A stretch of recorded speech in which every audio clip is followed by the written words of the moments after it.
Monsoon session के पहले ही दिन विपक्ष ने सुक्खू सरकार पर लगाए आपदा राहत कोष में चोर बाजारी के आरोप। नेता प्रतिपक्ष जयराम ठाकुर बोले केंद्र सरकार द्वारा जारी अरबों के बजट की गई बंदर बांट। बाढ़ से बेघर हुए लोगों को 1 साल बाद भी 7 लाख की राशि जारी न करने व इस साल केवल 1.5 लाख की घोषणा के लिए सीएम सुक्खू को कोसा।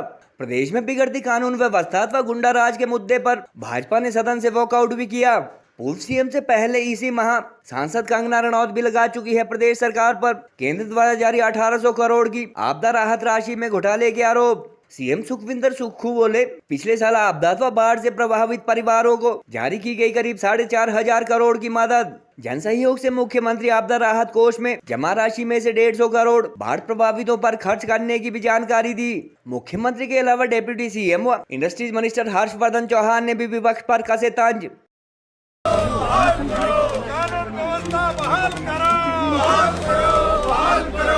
कानून व्यवस्था बहाल करो। मुख्यमंत्री जी आए हैं लेकिन जवाब नहीं देते, ये इधर की बात उधर पहुंचा देते। 300 यूनिट बिजली फ्री देंगे, कुछ तो शर्म होनी चाहिए हमारे हम मित्रों को जो सामने बैठे हैं कि 300 यूनिट तो दूर की बात रही, जो भारतीय जनता पार्टी की सरकार 125 यूनिट बिजली हिमाचल प्रदेश में फ्री देती थी, उसको भी इन्होंने बंद। ये करेंगे वो करेंगे, 1500 18 से 60 साल की महिलाओं के खाते में आएंगे, 5 लाख नौकरियां दी जाएंगी, 1 लाख नौकरी पहली कैबिनेट की पहली बैठक में निकालेंगे। स्थापित हो गई वो बात कि इस राहत के कार्य में पारदर्शिता नहीं, चोर बाजारी हुई, शब्द उचित नहीं है लेकिन हुआ, बंदर बांट हुई। ये आदमी हमारा आदमी है, इसको पहले मिलना चाहिए, नुकसान हुआ है नहीं हुआ लेकिन इसके बावजूद मिलना चाहिए। ये हमारा पुराना आदमी है, ये पक्का आदमी है, इसको मिलना चाहिए। और इस प्रकार से सूचियां बनती गई। अधिकारी हमसे कहते रहे इस बात को लेकर के नहीं, के ऊपर से कहा कि इसका केस बना करके भेजो। अगर कहा है कि 7 लाख रुपए मिले और 7 लाख रुपए में आपको यह भी मालूम होना है कि 18,000 मकान तो केंद्र सरकार ने दिए, उसका 1,50,000 रुपए वो भी आपने उसका हिस्सा बना दिया, उस पैकेज का हिस्सा बना दिया। और जिनका मकान चला गया उनको अधिकांश लोगों को 1-1 लाख रुपए मिला है, उसके बाद आगे कोई पैसा अभी तक उस पर मिला नहीं। लेकिन मैं एक चीज और भी देख रहा था, अभी इस बार की बरसात में लोगों की जिंदगी गई। मैं देख रहा हूं कि बरसात बहुत कम हुई। पिछली बार कहा कि हम एक मकान के क्षतिग्रस्त होने पर 7 लाख रुपए देंगे और अब की बार कहा कि एक मकान को हम 1.5 लाख। अरे मकान त्रासदी तो त्रासदी है, त्रासदी पिछली बार भी थी जिसमें घर चले गए, त्रासदी अब की बार भी वैसी हुई जिसका घर चला गया। पिछली बार आपने कहा कि हम 7 लाख रुपए देंगे, अब की बार आप घोषणा कर रहे हैं मुख्यमंत्री जी कि हम 1.5 लाख रुपए देंगे। हम आपदा राहत कोष में बच्चों से लेकर हिमाचल प्रदेश के समाज के सभी नागरिकों ने उसमें योगदान किया, जिससे हमने 150 करोड़ रुपया उनको दिया। महोदय, ये सब राशि और भारत सरकार द्वारा राष्ट्रीय आपदा जो हमको दी गई 433.70 करोड़, जो हमारी दिसंबर की किस्त इन्होंने पहले करके दी, तो 4,495.23 लाख 45 करोड़ रुपए का 4500 करोड़ रुपए का आपदा राहत हमने जारी किया। नहीं है, हम फिर से 40 हो गए, बस यही एक पेट में दर्द है, ये एक दर्द है।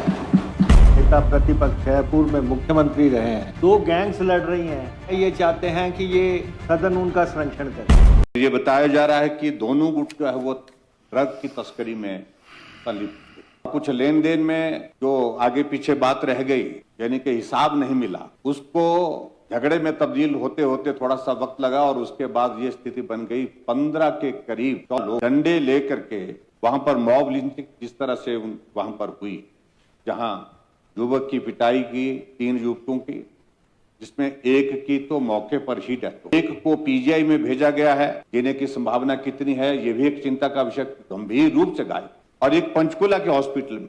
हिमाचल विधानसभा के मानसून सेशन के पहले ही दिन आज भाजपा को विपक्ष के तल तेवर नजर आए और नेता प्रतिपक्ष जयराम ठाकुर ने प्रदेश की सुक्खू सरकार पर बाढ़ प्रभावितों के लिए केंद्र सरकार द्वारा जारी करोड़ों के बजट में चोर बाजारी व बंदर बांट के आरोप लगाए। पूर्व सीएम जयराम ने केंद्र सरकार द्वारा जारी मदद व प्रदेश सरकार द्वारा आपदा प्रभावितों को जारी की गई राशि से संबंधित कुछ आंकड़े गिनाते हुए कहा कि पिछले साल प्रदेश में बाढ़ से बेघर हुए सैकड़ों परिवारों को मुख्यमंत्री की घोषणा के बावजूद आज तक ना तो 7 लाख की निर्धारित राशि जारी की गई और ना ही 3 बिस्वा जमीन दी गई। उन्होंने कहा कि 7 लाख की राशि के नाम पर केवल पहली किस्त कहकर 1.5 लाख दिए गए और इसमें भी मोदी सरकार द्वारा 1800 मकान के लिए जारी की गई 1.5 लाख की राशि अधिकतर परिवार तक पहुंची है। उन्होंने कहा कि इस साल बरसात में लास्ट ईयर से काफी कम नुकसान होने अथवा औसत से लगभग आधी बारिश होने के बावजूद पिछले साल की निर्धारित 7 लाख की राशि जारी न कर सके। मुख्यमंत्री अब प्रदेश सरकार के पुराने मैनुअल के मुताबिक 1.5 लाख ही जारी कर बाढ़ प्रभावितों को धोखा दे रहे हैं। गौरतलब है कि इसी माह बाढ़ प्रभावित क्षेत्रों का दौरा कर चुकी पद्मश्री बॉलीवुड स्टार एवं सांसद कंगना रनौत भी गत वर्ष प्रदेश सरकार द्वारा जारी की गई करीब 1800 करोड़ की आपदा राहत राशि में सुक्खू सरकार पर घोटाले अथवा बंदर बांट के आरोप लगा चुकी है और इस मामले की उच्च स्तरीय जांच की भी उन्होंने मांग की थी। दूसरी बरसात आने के बावजूद आपदा प्रभावितों को मदद न मिलने अथवा केंद्रीय बजट में बंदर बांट के अलावा विपक्षी विधायकों ने आज लॉ एंड ऑर्डर के मुद्दे पर भी सरकार को घेरा और नियम 67 के तहत चर्चा न मिलने पर वॉकआउट भी किया।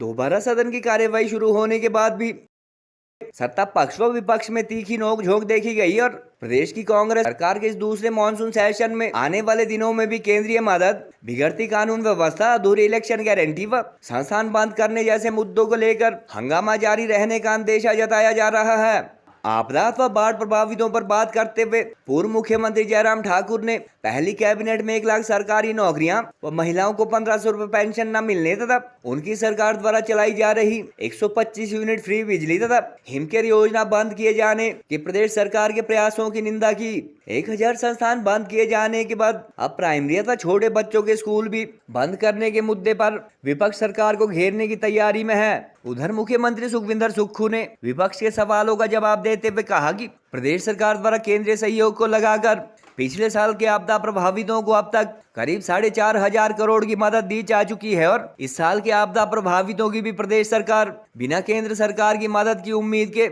लगातार सहायता कर रही है। सीएम सुखविंदर सुक्खू ने कहा कि मुख्यमंत्री आपदा राहत कोष से बाढ़ प्रभावितों को 150 करोड़ जारी किए गए हैं और राहत कोष में दान देने वाले प्रदेश के सभी लोगों का वह दिल की गहराइयों से धन्यवाद करते हैं। मॉनसून सेशन के पहले दिन आज मुख्यमंत्री के अलावा डिप्टी सीएम मुकेश अग्निहोत्री व इंडस्ट्रीज मिनिस्टर हर्षवर्धन चौहान आदि ने भी विपक्ष व भाजपा पर तीखे तंज कसे और बाई इलेक्शन के बाद कांग्रेस के फिर से 40 सीट पर पहुंचने को पूर्व सीएम जयराम ठाकुर अथवा भाजपा की भड़ास का मुख्य कारण बताया।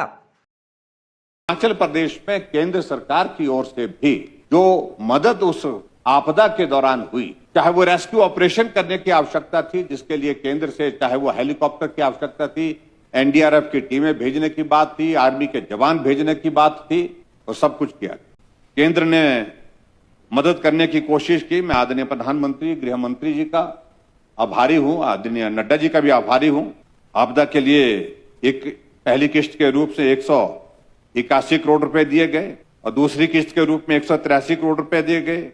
आपदा राहत की तीसरी किस्त के रूप में 190 करोड़ रुपए जारी किए गए और आपदा राहत की चौथी किस्त के रूप में 200 करोड़ रुपए जारी किए गए। 13 दिसंबर 2023 को एनडीआरएफ से 633.73 करोड़ रुपए अतिरिक्त राशि हिमाचल प्रदेश को दी गई।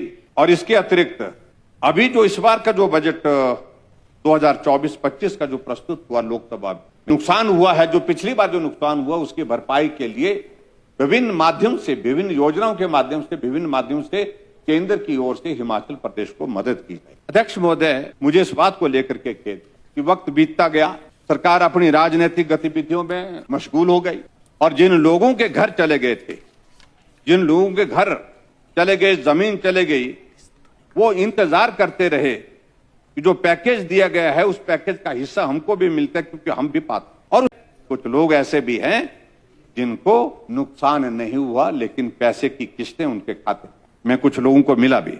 मैंने उनसे पूछा, मेरा कहने का अभिप्राय है कि ईमानदारी से तुम्हें अगर कहा है कि 7 लाख रुपए मिले और 7 लाख रुपए में आपको यह भी मालूम होना कि 18,000 मकान तो केंद्र सरकार ने दिए, उसका 1,50,000 रुपए वो भी आपने उसका हिस्सा बना दिया और जिनका मकान चला गया उनको, अधिकांश लोगों को 1-1 लाख रुपए मिला है। उसके बाद आगे कोई पैसा अभी तक उसमें मिला नहीं।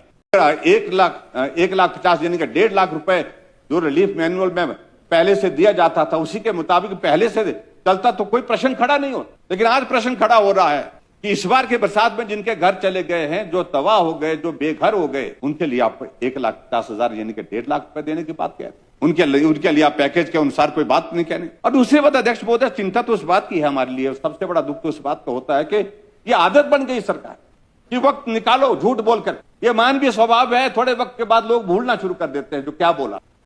जो भी घटनाएं हमारे कार्यकाल में हुई है, सब पर सख्त से सख्त कार्रवाई की गई है। यही हमारी सरकार की विशेषता है। पिछली बार के जो विस्थापित है उन सबको ये प्रॉमिस किया था कि 7-7 लाख रुपया जो कि केंद्र से फंड आया था, 7-7 लाख रुपया सबको देंगे। तो क्या मिला? वो 7 लाख रुपया नहीं मिला। ये जो राज्य सरकार की ये जो करतूत है और इनकी जो ये अमानवीय जो इनकी जो करतूतें हैं, इनके दिल में कोई दया नहीं है, इनके दिल में कोई भाव नहीं है। नरेंद्र मोदी जी अवश्य ही इसमें पैकेज भेजेंगे। उन्होंने पिछली बार भी भेजा था 1800 करोड़ का पैकेज भेजा था उन्होंने, अब भी भेजेंगे वो, और वो जाएगा सुक्खू जी को।